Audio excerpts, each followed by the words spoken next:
Halo sahabat Mechanical Engineering, selamat berjumpa dengan Gusti Mechanical Channel. Channel ini sifatnya hanya sharing saja yang memuat materi dasar tentang Mechanical Engineering yang nantinya sahabat akan dapatkan di bangku kuliah. Harapannya semoga channel ini bermanfaat untuk para sahabat semua.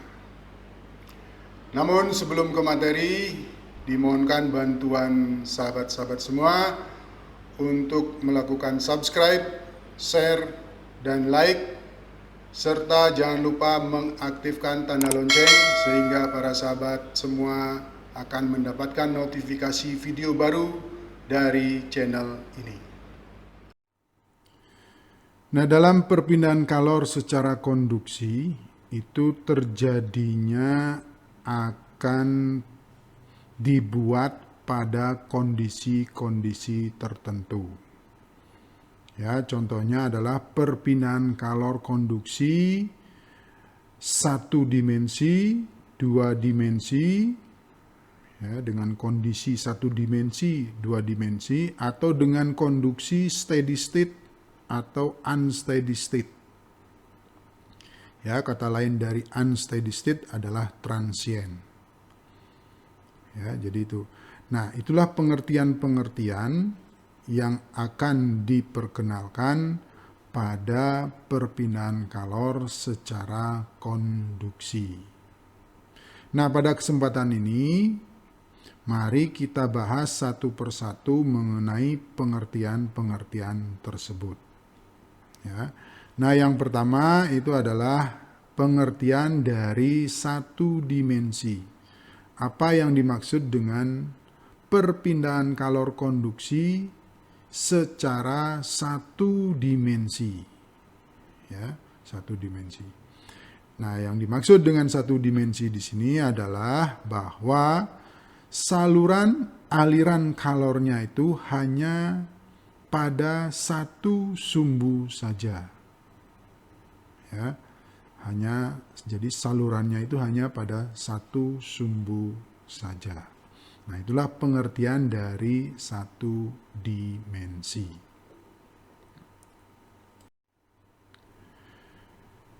Nah, contoh daripada satu dimensi itu kita terapkan pada koordinat kartesius. Ya. Nah, kita ketahui bahwa koordinat kartesius itu terdiri dari sumbu X, sumbu Y, dan sumbu Z. Nah, perpindahan kalor secara satu dimensi itu berarti salurannya itu hanya satu saja. Apakah saluran perpindahan kalornya itu adalah pada sumbu X saja, atau pada sumbu Y saja, atau pada sumbu Z saja. Nah, itulah yang disebut dengan perpindahan kalor secara satu dimensi. Jadi salurannya adalah satu sumbu saja, bisa dari belakang ke depan, umpamanya pada sumbu X saja, ya, bisa itu kalor itu mengalir dari belakang ke depan atau dari depan ke belakang. Tergantung apa? Yaitu tergantung di mana posisi dari temperatur yang lebih tinggi. Jadi arah dari perpindahan kalor itu ditentukan oleh posisi dari temperatur yang lebih tinggi. Jadi itu.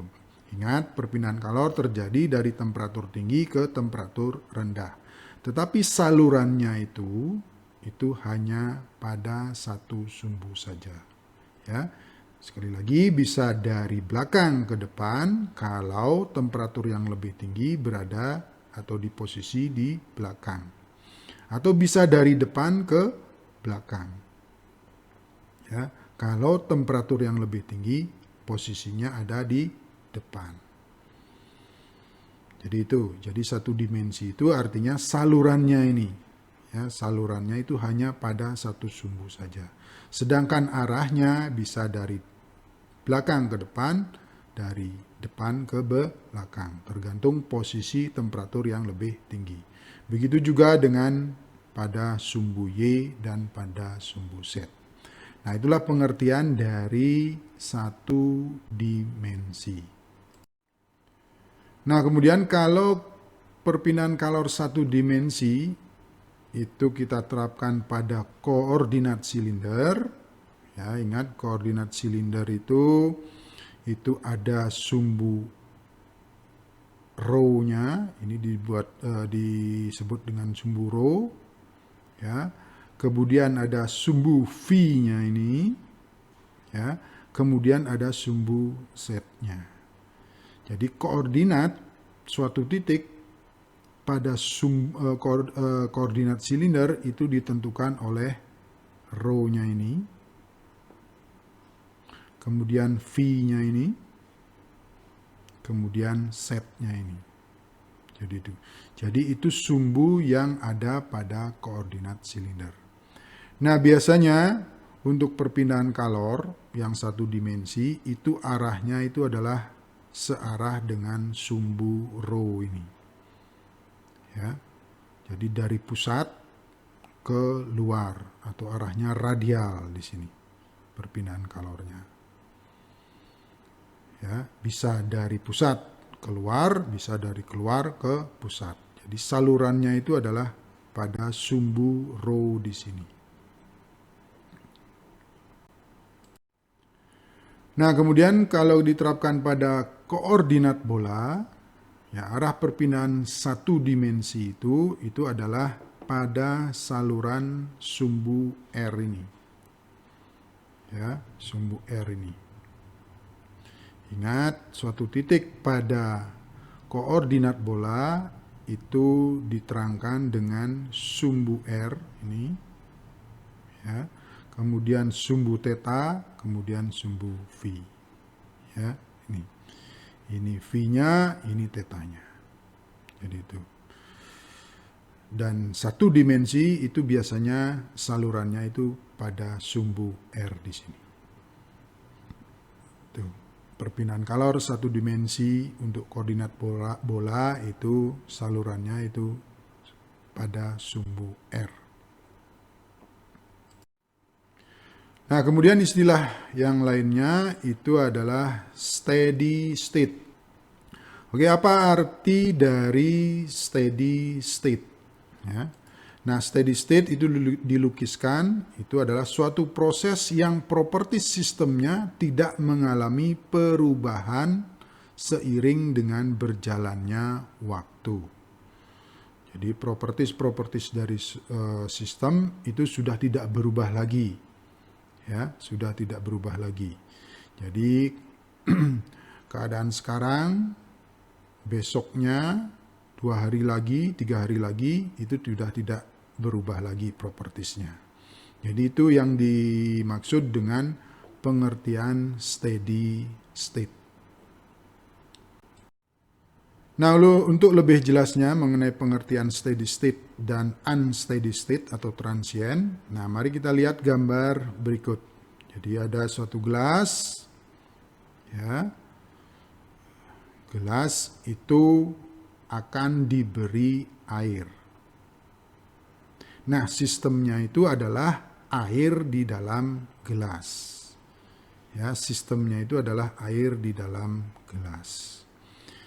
Jadi pada detik pertama kalau kita tuangkan, maka gelas ini akan berisi air setinggi ini. Ya.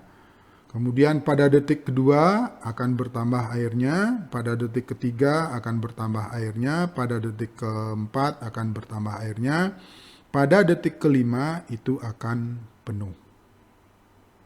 Ya, akan penuh. Nah, dari proses detik pertama sampai proses detik kelima itu sistem, ya, air yang ada di dalam gelas ini itu volumenya dan masanya berubah. Ya, detik pertama volumenya segini sehingga masanya juga menyesuaikan. Ya. Yang detik kedua bertambah, detik ketiga bertambah, detik keempat bertambah, detik kelima sampai penuh. Jadi sistem, ya, yaitu air yang ada di dalam gelas itu mengalami perubahan properties. Nah, proses tersebut disebut dengan proses unsteady state atau transient. Tetapi kalau proses penuangan air ke dalam gelas itu dilanjutkan,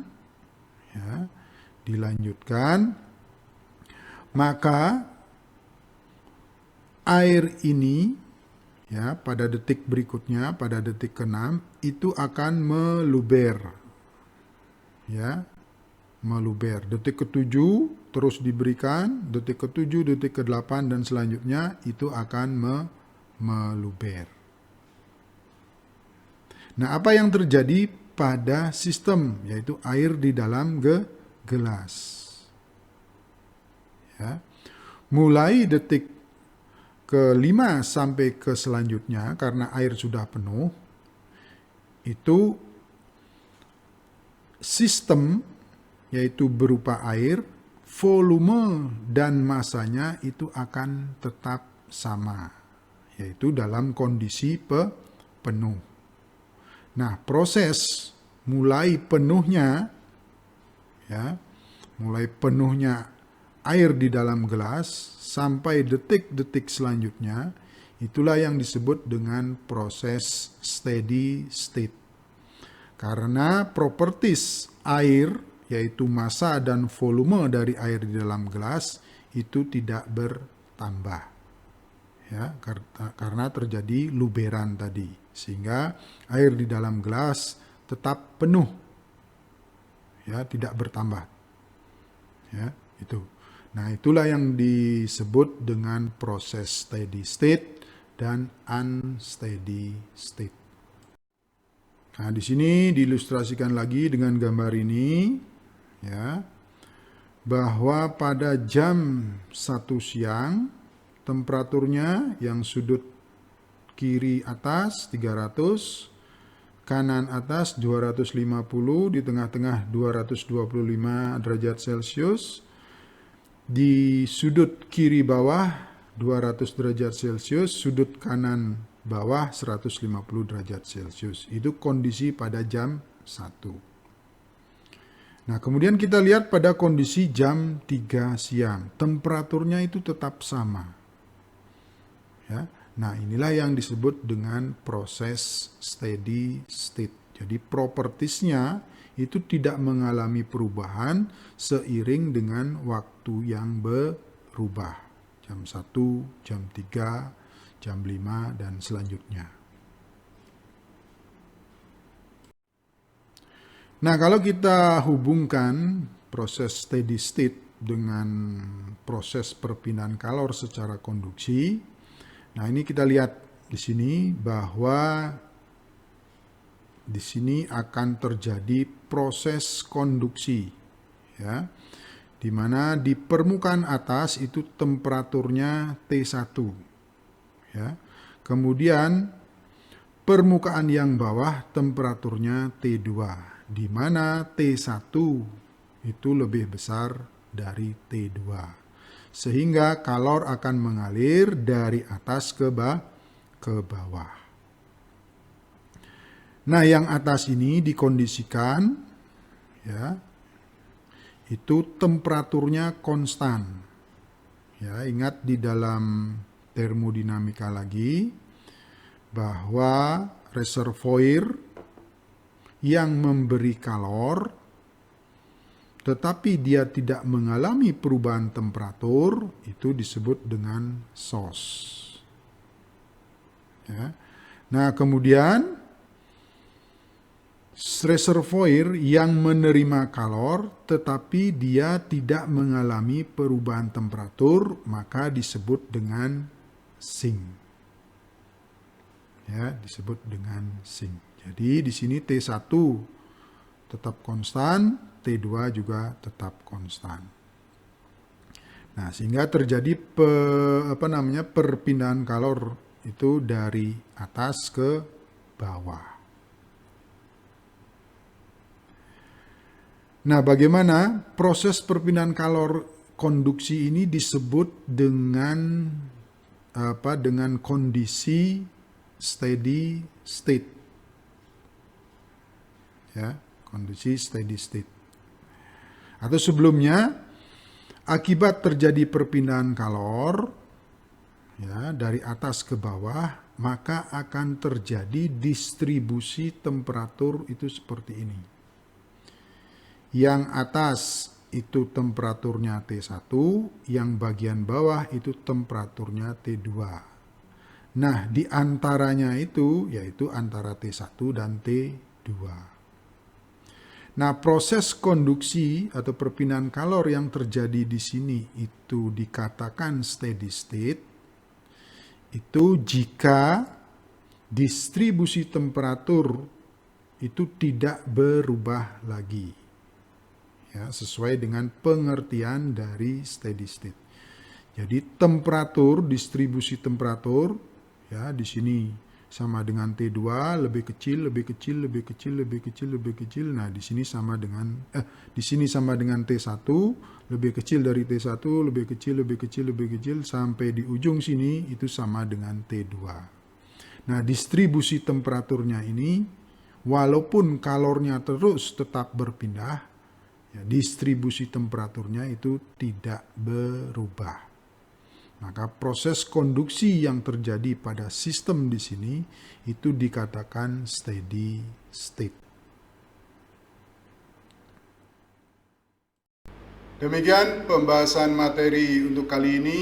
Jika para sahabat ada komentar, pertanyaan, saran atau ide, silakan ditulis di kolom komentar di bawah.